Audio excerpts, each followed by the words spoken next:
Jangan lupa subscribe channel YouTube Repri, aktifkan lonceng notifikasinya.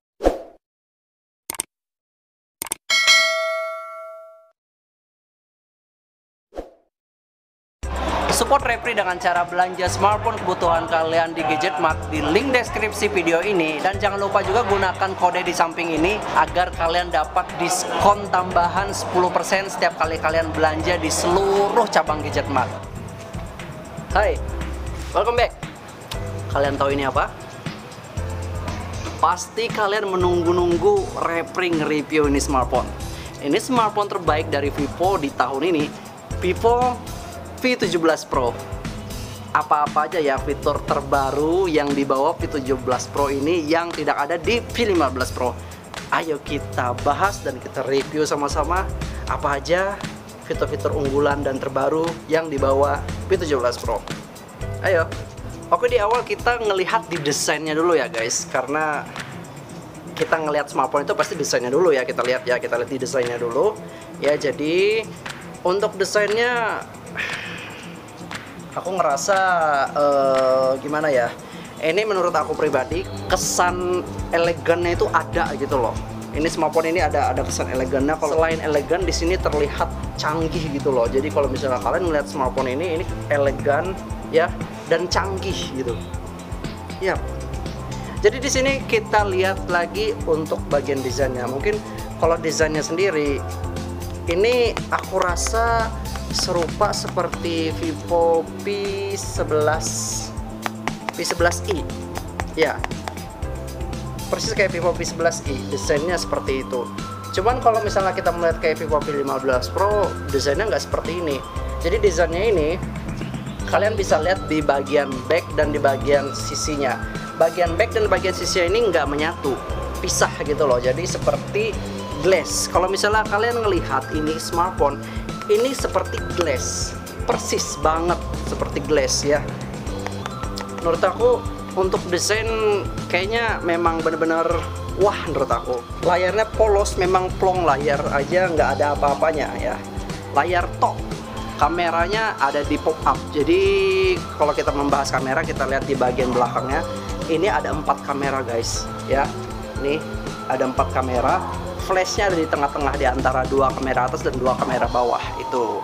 Dan kemudian untuk kamera depannya itu ini pop up tuh, dia bisa keluar. Dan kamera pop upnya ini pertama kalinya dual pop up. Kemudian kita lihat di bagian sisi-sisinya ya. Kita lihat di bagian sisi atas dulu nih. Kalau di bagian sisi atas itu kita bisa melihat ada lubang headset, kemudian ada lubang video recording ya, lubang video recording, dan di sini ada pop up-nya. Di sisi sebelah kanan ini ada tombol spesial buat Google. Jadi misalnya kalian membuka ini ya, kalian bakal diarahkan ke Google, maksudnya ya kayak asisten Google gitulah. Oke Google gitu. Jadi kalian ketik Oke Google ya seperti itu. Dan kemudian untuk di sisi sebelah kirinya di sini ada tombol power dan ada tombol volume. Kemudian kita beralih ke bagian bawahnya, sisi bagian bawah. Mikrofon telepon ya. Kemudian ada lubang speaker dan ada lubang charge ya. Lubang chargernya ini Type C ya. Jadi ini bukan yang seperti kemarin-kemarin menggunakan micro USB. Dan di bawah ini ada baki slot SIM. Oke, kemudian untuk layar nih. Jadi kalian bisa lihat di kolom di sebelah aku itu ya, aku sajikan spesifikasi layar Vivo V17 Pro ini. Jadi kalian bisa lihat juga, jelaskan itu di tulisannya itu terlihat, spesifikasinya itu terlihat pakai layar Super AMOLED display ya.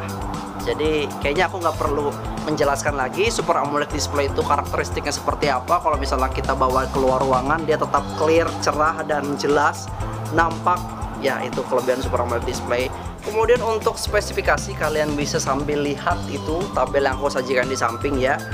Karena kenapa sih Repri jarang banget ngebahas atau mungkin ngomong masalah spesifikasi ya, karena kalian bisa baca sendiri gitu loh. Kalau misalnya aku ngebacain juga ya, video gue bakal panjang sampai 60 menit kan.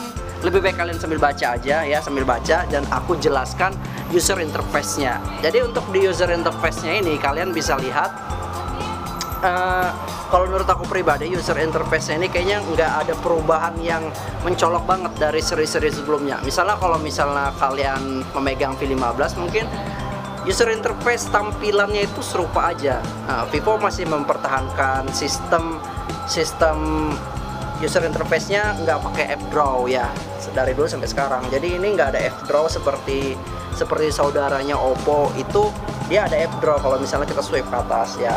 Dan kemudian user interface yang khas banget miliknya si Vivo ini, dia punya toggle di bagian bawah. Misalnya kita swipe dari bawah ke atas, itu bakal muncul toggle aplikasi-aplikasi atau mungkin shortcut yang kita tata di sini, kita bisa tata ya. Dan kemudian kalau misalnya kita swipe dari atas ke bawah, itu khusus untuk notifikasi semata ya. Jadi seperti itu. User interface-nya nggak terlalu beda-beda jauh seperti V15. Kemudian untuk sektor kamera nih, kayaknya untuk sektor kamera pembahasan aku bakal sedikit lebih panjang ya, karena untuk di Vivo V17 Pro ini sendiri ada banyak fitur kamera yang baru disematkan ke smartphone ini ya. Jadi ini aku bakal bahas fitur-fitur yang memang baru dan tidak ada di pendahulunya. Jadi kalau misalnya kita ngelihat nih smartphone ini ya, saat kita membuka aplikasi kamera ya, kalian bakal disuguhkan user interface kamera yang fresh alias baru, segar ya. Karena kalau misalnya kita melihat ya tampilan user interface kamera, terutama di bagian bawahnya ya, di bagian bawahnya ini terlihat lebih fresh dan baru gitu ketimbang seri sebelumnya, seri V15 Pro ya. Nih ya. Jadi di sini kalau kemarin aku ada berkomentar kalau seperti V15 Pro atau mungkin V15 biasa itu punya kekurangan, fiturnya itu terlalu banyak berjejer ke bawah, jadi kayaknya nggak efektif banget. Karena hal tersebut sepertinya Vivo mulai merombak ya. Jadi Vivo merombak user interface kameranya, jadi fitur yang ada di bagian bawah ini hanya sedikit, hanya fitur vitalnya saja seperti malam, kemudian potret, ambil foto dan video. Dan ada fitur lainnya ini untuk fitur pelengkap keseluruhan. Jadi sekarang aku bisa berkomentar untuk user interface kameranya Vivo sekarang lebih efisien dan efektif ya. Jadi di sini ada flash di kamera depannya guys. Jadi ini kelebihan atau mungkin bisa dibilang fitur baru ya ketimbang sebelum-sebelumnya, karena Vivo sebelumnya kan nggak ada soft LED ya, terutama untuk yang pop up yang V15. Tapi ini sudah ada soft LED kamera, jadi sangat membantu jika kalian berselfie di tempat yang minim atau mungkin gelap ya. Untuk seri V17 Pro ini mode malamnya bisa untuk kamera depan itu, jadi kamera depannya bisa mode malam. Dan kemudian ada fitur wide angle ya.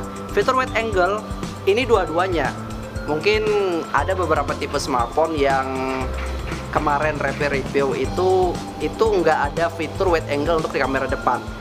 Dan kemudian untuk video recordingnya, jadi ada beberapa fitur baru yang dibawa oleh ini ya, seperti fitur wide angle lah. Wide angle ini misalnya kita melakukan video recording, biasanya untuk smartphone terdahulu kita pengen video recording tetapi menggunakan lensa wide angle itu nggak bisa. Tetapi kalau untuk ini Vivo V17 Pro ini sudah bisa. Jadi mungkin kelebihannya di sana, kita bisa efektif banget kalau misalnya kita pengen bikin vlog ya. Vlog kita menggunakan kameranya yang wide angle, jadi lebar gitu ya. Kalau misalnya kita menggunakan kamera yang biasa itu kayaknya kurang lebar aja. Jadi ngevlognya kurang wah gitu loh. Jadi kalau misalnya kalian ngevlog menggunakan V17 Pro kayaknya lebih efektif.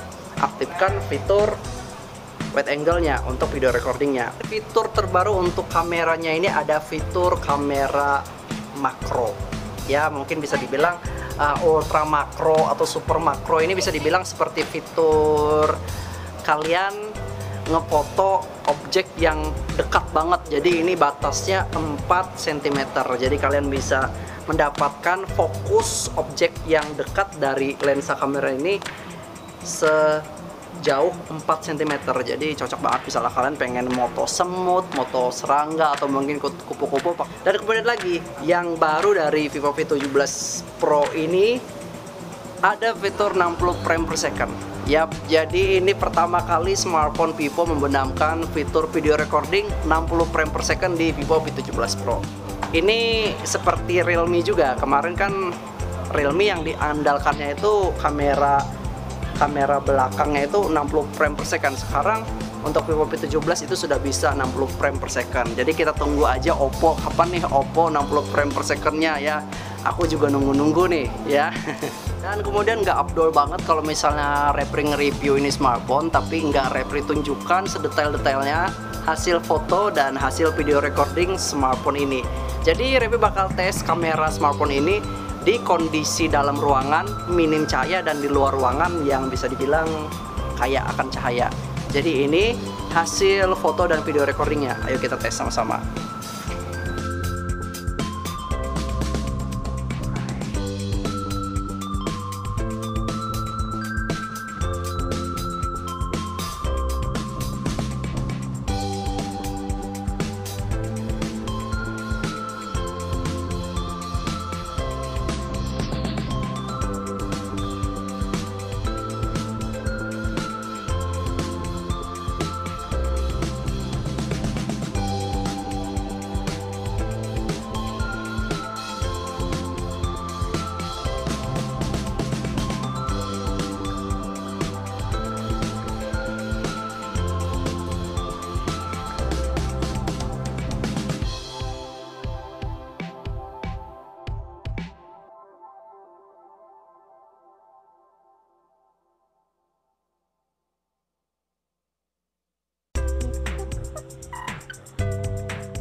Oke, jadi ini video recording kamera depan. Ini yang sudut ultra lebar. Jadi untuk video recording di kamera depannya ini bisa kalian menggunakan sudut ultra lebar. Jadi misalnya kalian nge-vlog seperti aku ini, tuh. Jadi lebih lebar gitu ya sudut pandangnya. Jadi lebih enak kalau pakai ini buat nge-vlog, terutama pakai kamera depan. Jadi di sini aku berada di dalam ruangan yang gelap. Kalian lihat apakah pencahayaannya bagaimana? Ini minim cahaya loh. Ini gelap ruangannya. Ini video recording kamera belakangnya. Aku menggunakan yang sudut ultra lebar juga di sini. Di ruangan yang sama, ruangan yang gelap. Ini ruangannya gelap. Makanya kalau ruangan gelap itu kan jadi kayak banyak noise gitu. Karena di sini memang gelap ruangannya. Tapi menurut kalian apakah hasil video recording ini terlihat gelap atau normal atau cerah? Bagaimana? Coba kalian komen di bawah ya.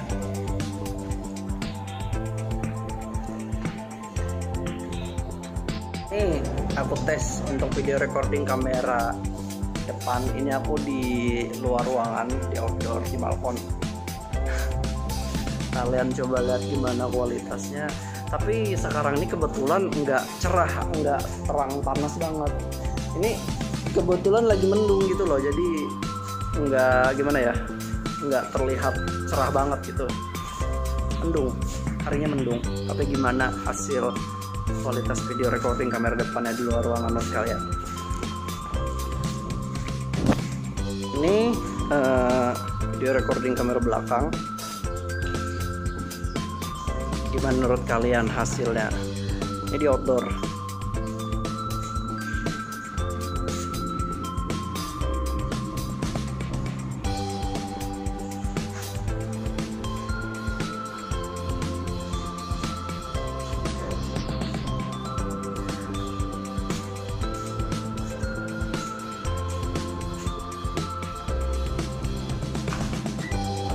Jadi sudah Repri bahas fitur apa yang baru dibawa oleh P17 Pro ini, kemudian desainnya bagaimana, dan kemudian spesifikasinya sudah Repri tunjukkan juga ke kalian. Kualitas video recordingnya, kualitas kameranya ke kalian. Nah, setelah kalian menonton review dari Repri ini, kira-kira menurut kalian aja nih, selera kalian ya, kira-kira worth it nggak kalian ngambil ini gitu loh. Dan misalnya kalian yang punya Vivo P15 Pro, tertarik nggak kalian buat upgrade ke P17 Pro ini lagi? Ya, kayaknya cukup sekian aja video review dari Repri. Thank you for watching. Sampai jumpa di video review dan versus smartphone Repri berikutnya. Jangan lupa like, share, dan subscribe channel YouTube Repri ini. Sampai jumpa di video berikutnya. Mohon maaf kalau misalnya Repri ada salah kata atau kekurangan, mohon maklumi. Salam.